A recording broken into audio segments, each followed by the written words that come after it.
Video को like करके आगे शेयर ज़रूर कर देना। सहाबा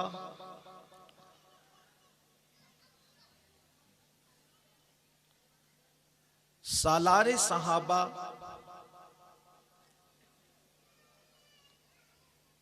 यारे गारे मुस्तफ़ा रफ़ीक़े मज़ारे मुस्तफ़ा अफ़ज़लुल बशर बादल अंबिया बितहक़ीक़ सैयदना अबू बकर सिद्दीक़ रदी अल्लाह ताला अन्हु की विसाल का दिन गुजरा।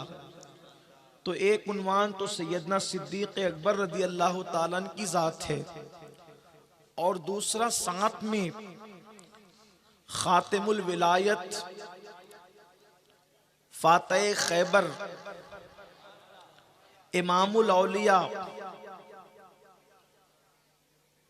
सैयदुल अस्फिया क़सीम जन्नतो जहन्नम साक़िए हौज़े कौसर मौला मुश्किल कुशा अखी रसूल ज़ौजे बतूल सैयदना मौला अली करमल्लाहु ताला वजहुल करीम, उनकी ज़ात सतूदा सिफ़ात पर भी कुछ गुफ्तगू करनी है। हो यही रहा है अहले सुन्नत में और होना भी ये चाहिए कि अब जहां भी जिक्र अहले बैत हो उसके साथ जिक्र सहाबा की शमूलियत को लाजिम कर दिया जाए और जहां जिक्र सहाबा हो रहा हो साथ में जिक्र अहले बैत को भी शामिल किया जाए और लाजिम किया जाए। उसकी वजह यह है कि कल तक हिंदुस्तान का माहौल कुछ और था और अब हिंदुस्तान का माहौल कुछ तब्दील हुआ है। पड़ोसी मुल्कों से बदअकीदगी की गर्म हवाएं चल रही है और चूंकि पूरी दुनिया तीसरी आलमी जंग की तरफ बढ़ रही है तो सियासी तौर पर मजहबी लोगों को इस्तेमाल करने की कोशिश की जा रही है। एक तरफ ईरान की ताकत है और दूसरी तरफ सऊद और आले सऊद की ताकत है और ये दोनों ताकतें मिलकर, इसलिए कि जब तक मजहबी लोगों को खरीदा ना जाए उस वक्त तक के सियासी मफाद हासिल नहीं किया जा सकता। आप देखें 1857 में जब तक मजहबी लोगों को खरीदा ना गया उस वक्त तक के हिंदुस्तान के टुकड़े करना मुमकिन नहीं हुआ।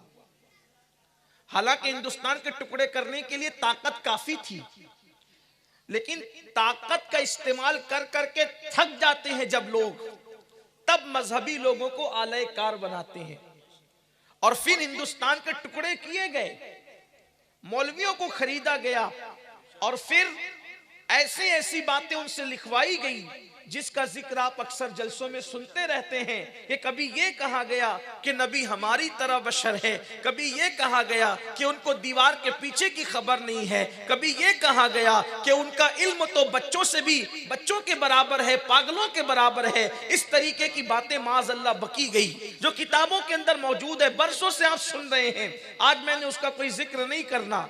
हैरत ये होती है कि कोई आलिम भी ऐसी बात कर सकता है, कोई मौलवी भी ऐसी बात कर सकता है। तो याद रखना, दौलत और ऐश कदे इंसान से क्या नहीं करा सकते।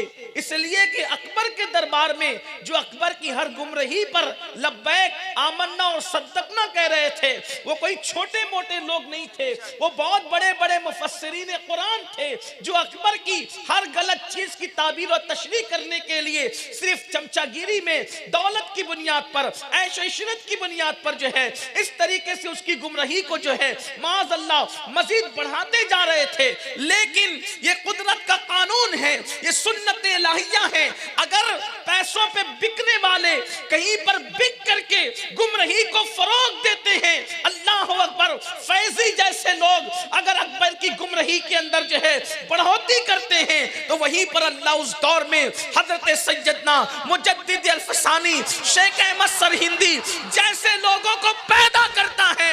वो जेल में भी जाना गवारा करते हैं, लेकिन अकीदे का सौदा करना गवारा नहीं करते, जमीन का सौदा करना गवारा नहीं करते, मसलक और मजहब को बेचा नहीं करते, बल्कि वो कहते हैं भूखे रह जाएंगे लेकिन कभी मसलक का सौदा नहीं करेंगे, मसलक को बिकने नहीं देंगे। तो मेरे प्यारे आका अलैहिस्सलाम के प्यारे दीवानों, जो अकबर के दौर में हवा चली थी, अल्लाह अकबर, जो जहांगीर के दौर में हवा चली थी, जो 1857 में हवा चली थी, आज वो हवा फिर चल रही है और मुस्तफा जान रहमत के गुलिस्तां को खिजा नशीन कर देना चाहती है। अल्लाह अकबर। लेकिन याद रखो, इस वक्त उलमा की, अवाम की, खुतबा की, सबकी जिम्मेदारी है कि अगर आज नासबियत और खारजियत अगर अपने परों को परवास के लिए अल्लाह अकबर पर तोलने की कोशिशें कर रहे हैं, हम इंशाअल्लाह नासबियत के पर भी काट के रख देंगे और खारजियत के पर भी काट के रख देंगे और लोगों को बता देंगे हम एक हाथ वाले लूंजे नहीं है।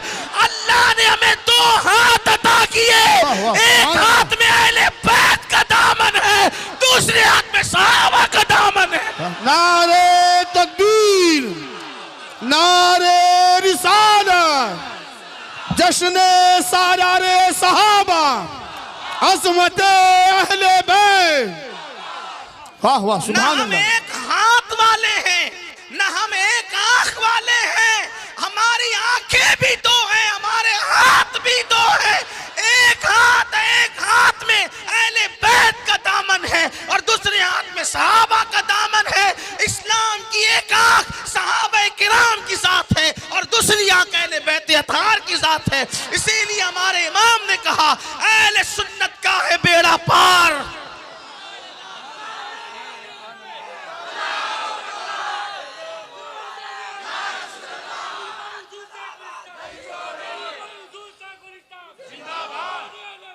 सुन्नत का है बेड़ा पार, असहाबे हुजूर नज्म है और नाव है, इतरत रसूलुल्लाह की। नज्म है और नाव है, इतरत रसूलुल्लाह की। तो अब मैं जिक्र करने लगा उन हस्तियों का, एक वो जात जिसे सिद्दीक अकबर कहते हैं और एक वो जात जिसे मौला अली कहते हैं। दोनों हस्तियों का जिक्र साथ साथ करेंगे क्योंकि हम दोनों वाले हैं, बल्कि दोनों वाले के हम चारों वाले हैं और चारों वाले के हम सब यार वाले हैं। इसलिए कि जो नबी का है वो हमारा है। मेरे इमाम कहते हैं जिना बनेगी मुहिब्बान 4 यार की कब्र। हाँ, महफिल के अंदर कुछ लोग ऐसे भी आ जाते हैं कि जरा चलो देखते क्या बोलते हैं। तो आप इसलिए तो नहीं है ना कि चलो देखते क्या, आप तो खिराज अकीदत पेश करने आए हैं। तो इसलिए कुछ इतने ही लोगों की जिम्मेदारी नहीं है कि यही नारा लगाए, यही सुभान अल्लाह बोले, यही जवाब दे। वहां तक सबकी वीडियो अगर जिम्मेदारी अच्छा है। लगा हो तो लाइक करके आगे शेयर ज़रूर कर देना। अल्लाह हाफिज़।